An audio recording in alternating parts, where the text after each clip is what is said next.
जय श्री कृष्ण, जय श्री वल्लभ, जय गिरिराज। पद 30 लेवानुं छे। नामनुं पद छे। भक्त प्रतिपाल जंजाल टारे, अपने रस रंग में संग राखत सदा। सर्वदा जोई श्री यमुना जी को नाम उच्चारे, इनकी कृपा अब कहाँ लग बरनिए, जैसे राखत जननी पुत्र बारे। श्री विठ्ठल गिरिधरन संग विहरत, भक्त को एक छीनु ना बिसारे। श्री यमुनाजीना रस्यानुभव रसનું પાન કરી ભક્ત જ્યારે આપના રાસ રસ સાગર સ્વરૂપને અનુભવે છે ત્યારે તેને શ્રી જમનાજી પ્રત્યે વિશિષ્ટ અનન્યતાનું દાન થાય છે। પછી શ્રી યમુનાજી તેને પોતાના રહસ્યાનુભવ નિરંતર કરાવે છે। આ ગૂઢ રહસ્ય ગંગાબાઈ આ પદમાં પ્રગટ કરે છે। શ્રી યમુનાજી દ્રઢ અનન્ય ભક્તના રસ વિરોધી સર્વ ભાવોને દૂર કરી તેનું પ્રતિપાલન કરે છે। અર્થાત શ્રી ઠાકોરજી સાથેના પોતાના રસ વિહારના આનંદમાં પોતાની સાથે રાખી આ રસાનુભવ નિત્ય કરાવે છે। આ અનન્ય ભક્તના મુખમાંથી રોમ રોમમાંથી શ્રી યમુનાજીનું સ્વરૂપાત્મક નામ સહજ રીતે નિરંતર પ્રકટ થતું હોય છે। નિજ ભક્તનું આપ આ રીતે પ્રતિપાલન કરે છે। શ્રી યમુનાજી આવી અકલ્પ્ય અસીમ અજોડ કૃપા છે। આપની કૃપાનું આથી વિશેષ વર્ણન શું હોઈ શકે? આ જેમ પતિ સાથેના વિહાર સમયે પણ માતા પોતાના બાળ શિશુને ભૂલતી નથી, તેવી જ રીતે શ્રી ઠાકોરજી સાથેના રહસ્ય વિહાર સમયે પણ શ્રી યમુનાજી આવા અનન્ય ભક્તને એક ક્ષણ પણ વિસરતા નથી। ગયા પદમાં અનન્યતા રૂપ યોગ્યતાનું દાન કરી શ્રી યમુનાજી ભક્તને પોતાનો રહસ્યાનુભવ નિત્ય દાન કરે છે, એમ આ પદનો આશય છે। હવે પ્રશ્ન એ થાય છે કે આ રહસ્ય લીલા કે જ્યાં સામાન્ય રીતે કોઈ ભક્તનો પ્રવેશ જ નથી, તેનો રસાનુભવ આપ ભક્તને કઈ રીતે દાન કરતા હશે? આ સંબંધમાં 3 પ્રકાર છે। પેલું, ભક્તેચ્છાપૂર્વક શ્રી યમુનાજીનો રહસ્ય રસ એક વખત અનુભવ્યા પછી આ રસના વારંવાર અનુભવ માટે તે ભક્તના હૃદયમાં અસહ્ય આરતી રહે છે અને આપની તીવ્ર સ્મૃતિ પણ તેને બની રહે છે। રાસ રસ સાગર શ્રી યમુનાજી પણ રસ વિહાર સમયે આ ભક્તનું સ્મરણ કરે છે અને આપના સ્મરણ માત્રથી તે ભક્તને આપના રહસ્યાનુભવનું દાન થાય છે। શ્રી વિઠ્ઠલ गिरिधरन संग विहरत, भक्त को एक छीनना विसारे, आवा महाकारुणिक श्री यमुनाजी छे।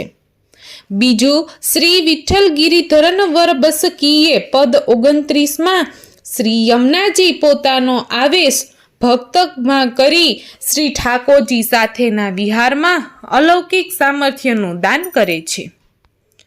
તેવી જ રીતે શ્રી યમુનાજીના વિહાર રસ વિહાર સમયે ભક્તનો પ્રવેશ પોતાનામાં કરાવે છે। જેમ કે ભક્તના ભાવનો કોઈ શ્રૃંગાર આપ ધારણ કરે છે, આ રહસ્ય વિવિધ શ્રૃંગાર આભૂષણ પહેરે, પદ 37 કહેશે। ત્રીજું, જેમ માતા પતિ સાથેના વિહાર સમયે પોતાના નાના બાળકને પોતાની પાસે રાખે છે, તેવી રીતે શ્રી યમુનાજી આવા કૃપાશાળી ભક્તને પોતાના તટસ્થ પર લતા વૃક્ષ રૂપે સ્થાન આપે છે। આવા ભક્તો શ્રી યમુનાજીની ભીતર બિરાજતી એક અનેક રહસ્યમય લીલાના નિત્ય દર્શન કરે છે। આ વસ્તુ તિહારે ઢીંગ રહત હે લતા દ્રુંગ કહેશે। શ્રી યમુનાજીની આવી અસીમ કૃપાનું વર્ણન આપના આવા અનુભવી ભક્તો સિવાય કોણ કરી શકે? પદ 31 ગુણનું પદ છે। कौन पे जात श्री यमने चू बरनी, सब ही को मन मोहत मोहन, सो पिया को मन है चूहरनी। इन बिना एक छिन रहत नहीं जीवन धन ब्रजचन मन आनंद करनी। श्री विठ्ठल गिरिधरन संग विहरत आय भक्त के हेत अवतार धरनी। હવે આ પ્રમાણે મહારસનું નિત્ય દાન કરનાર શ્રી યમુનાજી ભક્ત માટે મહાફલરૂપ છે। અરે શ્રી ઠાકોરજીને પણ આ પરમ કાષ્ઠાપન્ન મહારસનું દાન કરે છે। આ રહસ્ય ગંગાબાઈ આ પદમાં કહે છે। શ્રી યમુનાજીના અગાધ ગુણનું શું વર્ણન કરીએ। સર્વ ભક્તના મનનો મોહ પમાડનાર મનમોહન શ્રી ઠાકોરજીના મનને પણ શ્રી યમુનાજી મોહી લે છે। શ્રી યમુનાજી જેમ ભક્તને એક ક્ષણ પણ વિસરતા નથી, તેમ શ્રી ઠાકોરજી પણ શ્રી યમુનાજી વગર એક ક્ષણ પણ રહી શકતા નથી। શ્રી ઠાકોરજી વ્રજના ચંદ્ર છે અને વ્રજ ભક્તોના વિરહ તાપને દૂર કરી રસદાન દ્વારા શીતળતા અર્પે છે। આવા શ્રી ઠાકોરજીના વિરહ તાપને દૂર કરી આપને મહારસનો અનુભવ કરાવનાર શ્રી યમુનાજી છે। આથી બિછુરેલા ભક્તોના ઉદ્ધાર માટે શ્રી યમુનાજીની સાથે શ્રી ઠાકોરજી પણ ભૂતલ પર પધાર્યા। શ્રી યમુનાજીની મુકુંદરતી વર્ધની છે। આપ જીવને શ્રી ઠાકોરજી વિશેષ સ્નેહનું દાન કરી વ્યસન દશા સુધી પહોંચાડી આપની સાથે તેનું મિલન કરાવે છે। વળી જીવના દોષોને ઢાંકી દઈ શ્રી ઠાકોરજી સમક્ષ તેની અલ્પ સેવા અને સામાન્ય ગુણ આદિની પ્રશંસા કરી જીવ પર આપનો સ્નેહ વધારે છે। આમ પરસ્પર રતિની વૃદ્ધિ કરી ઉભયના સુખનો વિચાર શ્રી યમુનાજી કરનાર છે। આથી શ્રી ઠાકોરજી શ્રી યમુનાજી વગર એક ક્ષણ પણ રહી શકતા નથી। ઈન બીના રહત છીન રહત નહીં જીવન ધન વ્રજચંદ મન આનંદ કરની। મૂળ લીલામાંથી જીવો જે બિછુર્યા કે તરત જ શ્રમ જલ રૂપ શ્રી યમુનાજી આદિ ભૌતિક સ્વરૂપથી તેમના ઉદ્ધાર માટે ભૂતલ પર પધાર્યા। આપના જલની ભીતર આદિ દૈવિક સ્વરૂપે શ્રી યમુનાજી અને શ્રી ઠાકોરજી પધાર્યા।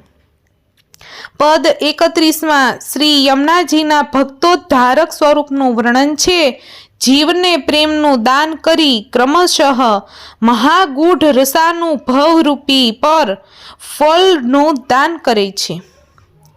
જીવના આવા હિતકારી શ્રી યમુનાજીને શ્રી ઠાકોરજી તો એક ક્ષણ પણ વિસરતા નથી। હવે જીવનું શું કર્તવ્ય છે?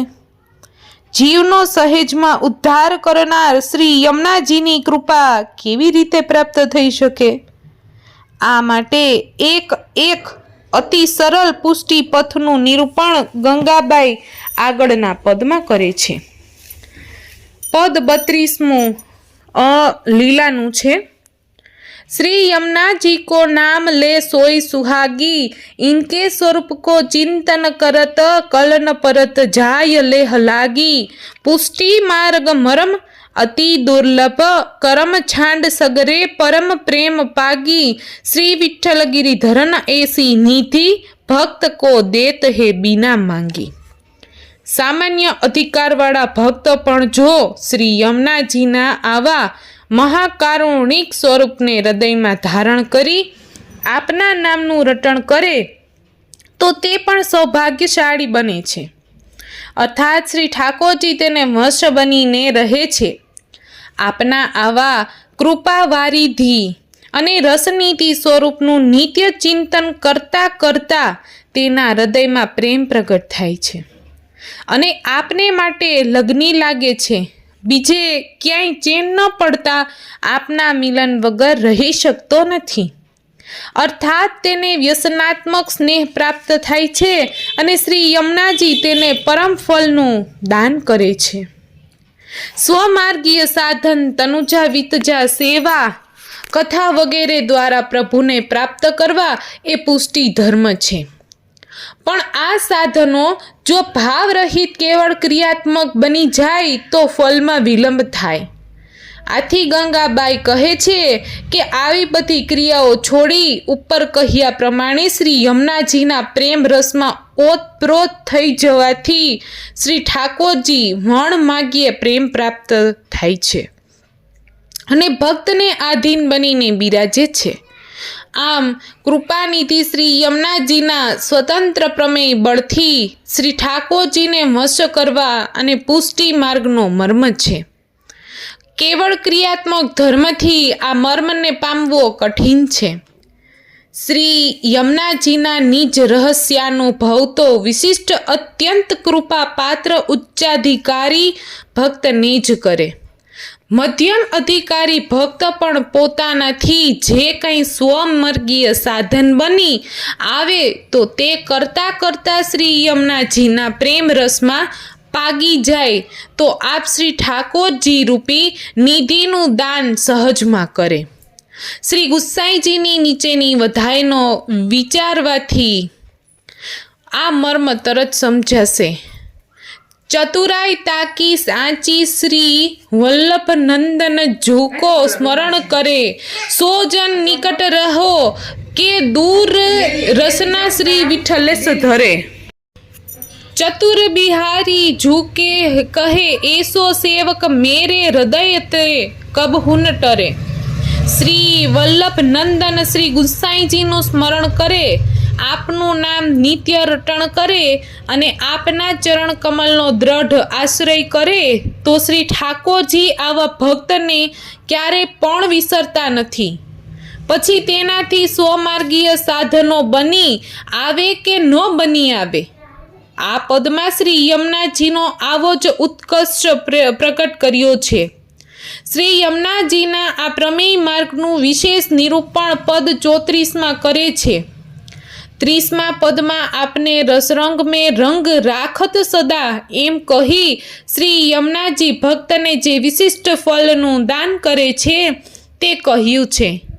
31મા પદમાં સબહી કો મન મોહત સો પિયા કો મન હે જુ હરની દ્વારા શ્રી યમુનાજીના સ્વરૂપની વિશેષતા કહી 32મા પદમાં એસી નિધિ ભક્ત કો દેત હે બિના માંગી.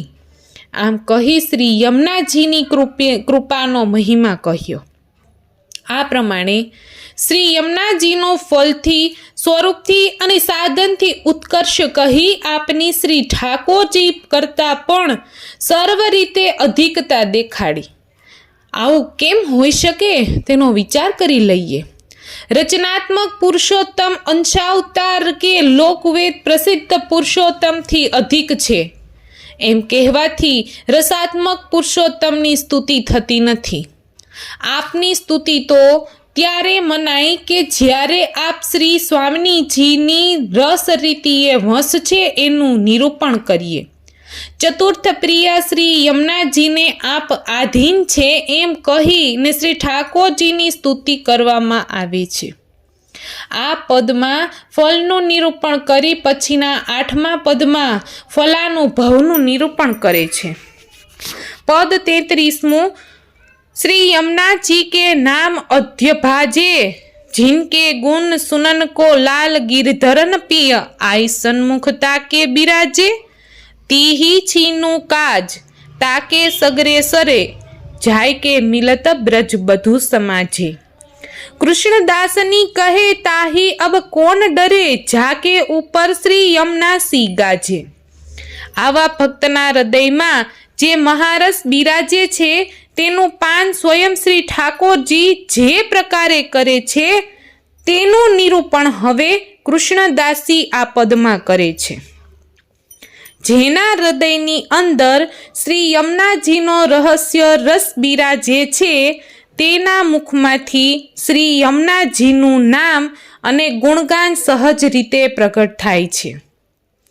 आ नाम गूढ़ रसरूप होय छे अने तेथी आ भक्तना लीला प्राप्ति में जे प्रतिबंध होय छे ते दूर थाय छे। श्री यमुनाजीना आवा रसात्मक गुणगाननु श्रवण करवा माटे निकुंज नायक श्री गोवर्धनधर તે ભક્તની સન્મુખ જ બિરાજે છે અને પોતાના રસનો અનુભવ કરે છે. હવે આવા ભક્તને ભૂતલ પર કોઈ પણ પ્રકારની કાર્ય કરવાના બાકી રહેતા નથી. તરત જ તે ભક્તનો નિત્ય લીલામાં પ્રવેશ થાય છે અને તે પોતાની કુંજની સખી જનોના યુથમાં સ્થાન પામે છે. કૃષ્ણદાસી કહે છે કે જેના માથે આવા મહાકારુણિક અને સર્વ સામર્થ્ય યુક્ત શ્રી યમુનાજી બિરાજે છે તેને લીલા પ્રાપ્તિમાં હવે ક્યાં પ્રતિબંધનો ડર હોઈ શકે? 30મા પદમાં આપને રસ રંગ સંગ રાખત સદા સર્વદા જો શ્રી યમને નામ ઉચ્ચારે એમ કહી ગયા. અર્થાત શ્રી યમુનાજીના રહસ્ય રસનો અનુભવ કરનાર ભક્તના મુખમાંથી શ્રી યમુનાજીનું નામ સ્વયં પ્રગટ થતું હોય છે એમ કહ્યું. આવા રસરૂપ નામથી લીલા પ્રાપ્તિના સર્વ પ્રતિબંધ એમ આ પદમાં વિશેષ છે. રહસ્ય લીલાના ગુણગાનથી તે ભક્તને તરત જ નિત્ય લીલાની પ્રાપ્તિ થાય છે. નિકુંજ નાયક આ રહસ્યમય ગુણગાનના શ્રવણથી પ્રસન્ન થઈ તે ભક્તને પોતાની સાથે જ નિકુંજમાં પધરાવી જાય છે. પુષ્ટિ જીવ મૂળ લીલામાંથી ભૂતલ પર આવવાના 2 કારણ છે. પેલું સૌભાગ્ય મદ માન વગેરે લીધે, સેવામાં પ્રમાદ, મુખ્ય સખીજનોની આજ્ઞાનો ભંગ આદિ અનેક અપરાધના ભોગ માટે જીવ ભૂતલ પર આવે છે. ભૂતલ પર પણ વિશેષ અપરાધ કરે તો લીલામાં વિલંબ થાય. બીજું, આવા બિછુરેલા જીવોના ઉદ્ધાર માટે કેટલાક જીવોને વિશિષ્ટ કાર્ય સોંપી ભૂતલ પર આવવાની આજ્ઞા થાય છે. જ્યાં સુધી આ ભગવદીયોના આવા કાર્ય પૂરા ન થાય ત્યાં સુધી તેમણે પણ લીલામાં પ્રવેશ થતો નથી. શ્રી યમુનાજીના રસમય નામ અને ગુણાનુવાદ માત્રથી તે ભક્તના બધા જ અપરાધ દૂર કરે છે અને ભૂતલ પર તેનું કોઈ કાર્ય બાકી રહેતું નથી. જેમ સુરદાસજીના બાકીના 25,000 કીર્તન શ્રી ઠાકોરજીએ જ પૂરા કરી ને તેમને નિત્ય લીલામાં બોલાવી લીધા, આમ ઉચ્ચ કક્ષાના ભક્તને શ્રી યમુનાજીની વિશિષ્ટ કૃપા દ્વારા સરળતાથી લીલા પ્રાપ્તિ થાય છે અને તે નિત્ય ફલાનુભવ કરે છે. આજનો સત્સંગ અહીં પૂરો થાય છે.